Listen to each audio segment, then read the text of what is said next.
જય માતાજી મિત્રો, હું છાયાબેન પટેલ તમારું સ્વાગત કરું છું અમારી યુટ્યુબ ચેનલમાં. કેમ છો મિત્રો? હું છું છાયાબેન, તો તમારું અમારી ચેનલમાં સ્વાગત છે. આજે આપણે બનાવીશું કટકી કેરીનું અઠાણું. એકદમ સરસ, રસીલું અને ખાટું મીઠું આ કટકી કેરીનું અઠાણું ટેસ્ટમાં ખૂબ જ સરસ લાગે છે. અહીં આપણે આ કટકી કેરીનું અઠાણું એકદમ પરફેક્ટ માપ સાથે ગોળમાં બનાવીશું અને તડકે રાખવાની માથાકૂટ વગર લાલ ચટક રસાદાર અને આખા વર્ષ માટે સ્ટોર કરી શકાય એવું ઇન્સ્ટન્ટ રેડી કરીશું. અને મિત્રો, માત્ર 15 મિનિટમાં આ કટકી કેરીનું અઠાણું તૈયાર થઈ જશે. અને મિત્રો, આ અઠાણાને કટકી કેરી અઠાણું, બટાક્યું અઠાણું અથવા વઘાર્યું કેરીનું અઠાણું પણ કહે છે. અને મિત્રો, થેપલા, પૂરી કે પરાઠા સાથે તો આ અઠાણું ખાવાની ખૂબ જ મજા પડે છે. અને હવે તો બાળકોની સ્કૂલ પણ ચાલુ થઈ ગઈ છે, તો આ અઠાણું અને રોટલી પણ આપી શકો છો. શાકની પણ જરૂર પડતી નથી. તો ચાલો બનાવવાનું શરૂ કરીએ. એકદમ ટેસ્ટી, રસીલું, ખાટું મીઠું કટકી કેરીનું અઠાણું.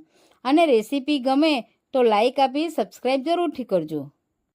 આ અઠાણું બનાવવા માટે મેં અત્યારે ટોટાપુરી કેરી લીધી છે. વજનમાં 500 ગ્રામ જેટલી છે.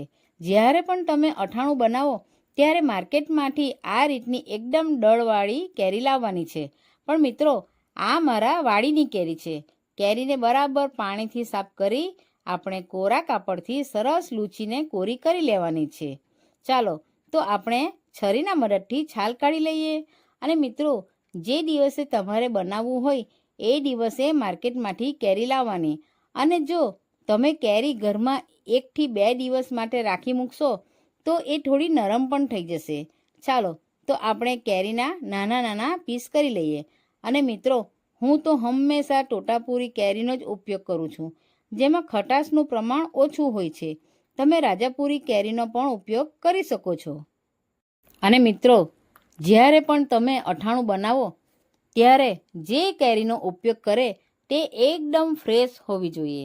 આ રીતે આપણે કેરીના પીસ રેડી કરી લીધા છે. તો આપણે એક બાઉલમાં કેરીના પીસ લઈ લીધા છે અને એક બાઉલમાં ગોળ લીધો છે. અને મિત્રો, જેટલી તમે કેરીની કટકી હોય એટલા જ પ્રમાણમાં ગોળ લેવાનો છે. તો મેં અહીં 800 ગ્રામ કેરીના કટકા સામે 500 ગ્રામ ગોળ લીધો છે. તો છે ને એકદમ સહેલું માપ. તો ચાલો બનાવવાનું શરૂ કરીએ. તો હવે એક કઢાઈમાં 2 થી 3 ચમચી સિંગતેલ ઉમેરી લઈશું. તેલ ગરમ થાય ત્યારબાદ તેમાં 1 ચમચી જીરું ઉમેરી લઈશું અને 2 લાલ મરચાં, લવિંગ, તજ અને તેજપત્તા ઉમેરી લઈશું. ત્યારબાદ આપણે કેરીની કટકી ઉમેરી લઈશું અને સારી રીતે મિક્સ કરી લઈશું. અહીં આપણે એ વાતનું ખાસ ધ્યાન રાખવાનું કે આપણે ગેસ મીડિયમ ટુ સ્લો જ રાખવું. હવે આપણે એમાં 1 ચમચી મીઠું ઉમેરીશું અને 1 ચમચી હળદર ઉમેરી ફરી એકવાર સારી રીતે મિક્સ કરી લઈશું. 5 થી 10 મિનિટ થવા દઈશું. 5 થી 10 મિનિટ પછી ગોળ ઉમેરી લઈશું અને સારી રીતે મિક્સ કરી લઈશું. મિત્રો, તમે ગોળની જગ્યા પર ખાંડ ક્યાં તો બ્રાઉન સુગરનો પણ ઉપયોગ કરી શકો છો. અને મિત્રો, અમારા ઘરમાં ગળ્યું ઓછું ખાય છે, તેથી મેં ગોળ ઓછો ઉમેર્યો છે. પણ તમે 800 ગ્રામ કેરી પર 800 ગ્રામ ગોળ પણ લઈ શકો છો. તો મિત્રો, આ રીતે બનાવશો તો તમારા અઠાણામાં સરસ રસો તૈયાર થશે અને આ રસો આખા વર્ષ માટે એવો ને એવો જ રહેશે. તો તમે જોઈ શકો છો આપણો ગોળ પણ મેલ્ટ થઈ ગયો છે અને કેરીની કટકી પણ થોડી થોડી ટ્રાન્સપરન્ટ થવા લાગી છે. અને હવે ઢાંકણ ઢાંકી ફરી 5 થી 10 મિનિટ થવા દઈશું. હવે 5 થી 10 મિનિટ થઈ ગઈ છે, તો હવે ઢાંકણ ખોલી લઈએ. અને મિત્રો, તમે જોઈ શકો છો મિશ્રણમાંથી બબલ્સ પણ આવવા લાગ્યા છે, એટલે સમજી જવું કે આપણી કટકી કેરીનું ઇન્સ્ટન્ટ અઠાણું ખાવા માટે રેડી છે. હવે આપણે તેને વધુ પડતું કૂક નથી કરવાનું. હવે આપણે છેલ્લે 1 વાટકી અઠાણાનો મસાલો ઉમેરી સારી રીતે મિક્સ કરી લઈશું અને ઢાંકણ ઢાંકી ઠંડુ કરવા મૂકી દઈશું.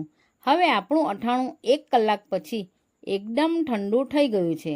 હવે આપણે એક કાચની બરણી લઈશું અને એને મેં સારી રીતે ધોઈ અને તડકે સૂકવીને લીધી છે. હવે થોડું થોડું કરીને અથાણું બરણીમાં ભરતા જઈશું. અને મિત્રો, તમે ખાંડ ના વાપરતા હોય તો તમે આ ગોળ કટકી કેરીના અથાણાની રેસીપી જરૂરથી ટ્રાય કરજો. તો અત્યારે કાચી કેરી ખૂબ જ પ્રમાણમાં મળી જતી હોય છે. તો આ રીતે માત્ર 15 મિનિટમાં આખા વર્ષ માટે સ્ટોર કરી શકાય એવું આ અથાણું ઘરે જરૂરથી બનાવજો. આ રીતે આપણું અથાણું પણ ભરાઈ ગયું છે અને ઢાંકણ ઢાંકી દઈશું. તમે પણ આ રીતે અથાણું બનાવો અને થેપલા, ભાખરી, બેસન ચીલા ક્યાં તો બ્રેડ સાથે ખાવાનું ખૂબ જ સરસ લાગે છે. તમે પણ આ રીતે ઘરે બનાવજો અને નીચે કોમેન્ટ સેક્શનમાં જણાવજો કે કેવું બન્યું. તો ચાલો ફરી મળીશું આપણે એક નવી રેસીપી સાથે. આવજો. આવી જ અવનવી રેસીપી જોવા માટે અમારી ચેનલને સબસ્ક્રાઈબ કરો અને બાજુમાં બેલ આઇકન દબાવવાનું ભૂલતા નહીં, જેથી નવી નવી રેસીપીની નોટિફિકેશન આવતી રહે. તો ચાલો મળીએ બીજા વિડીયોમાં. આવજો.